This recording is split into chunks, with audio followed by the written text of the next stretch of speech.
ചില മാതാപിതാക്കൾ കുട്ടികളെ എപ്പോഴും വഴക്ക് പറയുന്നതാണ്. പലരും പറയാറുണ്ട് ആവശ്യമില്ലാത്ത കുട്ടികളെ വഴക്ക് പറയില്ലെന്ന്. അപ്പോൾ മാതാപിതാക്കൾ പറയും കുട്ടികൾ നന്നാകാനല്ലേ അവരെ വഴക്ക് പറയുന്നത്, അതുകൊണ്ട് വഴക്ക് പറഞ്ഞ് അല്ലെങ്കിൽ അടി കൊടുത്ത് തന്നെ വളർത്തണമെന്ന് പറയും.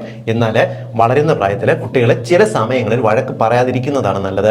അവരെ വഴക്ക് പറയാൻ പാടില്ലാത്ത ചില സമയങ്ങളെല്ലാം എന്ന് പറഞ്ഞുതരാം. ഒന്നാമത്തത്, കുട്ടികൾ രാവിലെ എഴുന്നേറ്റ് വന്ന ഉടൻ വഴക്ക് പറയരുത്. കാരണം രാവിലെ എഴുന്നേറ്റ് വരുമ്പോൾ വഴക്ക് കേൾക്കുന്നതന്നെ അവർക്ക് ഇറിറ്റേഷൻ ഉണ്ടാകുകയും പലപ്പോഴും ഈ ഇറിറ്റേഷൻ കാരണം രാവിലെ ചെയ്യേണ്ട കാര്യങ്ങൾ ചെയ്യാതെ സ്കൂളിൽ പോയിരുന്നാലും അവരുടെ ആ ദിവസം തന്നെ സ്പോയിലായി പോകുന്നതിന് കാരണമാകാറുണ്ട്.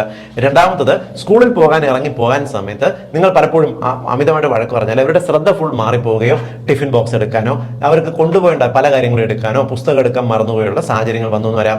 വൈകുന്നേരം വന്ന് കയറുന്ന ഉടനെ ഭയങ്കരമായിട്ട് വഴക്ക് പറയുന്നത്. പലപ്പോഴും വീട്ടിൽ വന്ന് കയറുന്നു, പലപ്പോഴും അച്ഛനും അമ്മമാരെ കാത്തു നിൽക്കും. വന്ന ഉടൻ തന്നെ അവരെ വഴക്ക് പറയുന്നതിന് അവർ പകലുണ്ടാക്കി എന്തെങ്കിലും പുലിവാലായിരിക്കും. എന്നിരുന്നാൽ വന്ന ഉടൻ വഴക്ക് പറയുകയാണെങ്കിൽ ഒരുപക്ഷെ അവർ വന്ന ഭക്ഷണം കഴിക്കാനോ ഇല്ലെങ്കിൽ അവർ ചെയ്യേണ്ട എന്തെങ്കിലും കാര്യങ്ങൾ അവർക്ക് നോർമലി ചെയ്യാനുള്ള ഒരു മൂഡോ അങ്ങമോ. പലപ്പോഴും വൈകുന്നേരം വന്ന് കയറുമ്പോൾ വിശന്നിട്ടായിരിക്കും വരിക.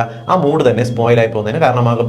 പല മാതാപിതാക്കളും കുട്ടികൾ ഭക്ഷണം കഴിക്കാനിരിക്കുമ്പോൾ വഴക്ക് പറഞ്ഞ് തുടങ്ങാറുണ്ട്. പലപ്പോഴും ഭക്ഷണം കഴിക്കുമ്പോഴായിരിക്കും കുട്ടികളെ കൈ കിട്ടുന്നതെന്ന് വിചാരിച്ചാണ് ഇങ്ങനെ ചെയ്യുന്നത്. എന്നാൽ കുട്ടികൾ ഭക്ഷണം കഴിക്കുന്ന സമയത്ത് വഴക്ക് പറഞ്ഞുള്ള പ്രശ്നം എന്ന് പറയുന്നത് പലപ്പോഴും ഭക്ഷണം കഴിക്കുന്നത് അവരെ അമിതമായിട്ട് സ്ട്രെസ് ആക്കുന്നതിന് കുട്ടികൾക്ക് ഇത് ശരിയായിട്ട് ദഹനം വരാതെ പെട്ടെന്ന് ദഹനക്കേട് വരികയോ തലവേദന വരികയോ മലബന്ധം വരികയോ ഇല്ലെങ്കിൽ ഭക്ഷണം കഴിച്ച ഉടനെ ഓർക്കാനും വരികയോ എല്ലാം ചെയ്യുന്നതിന് കാരണമാകും.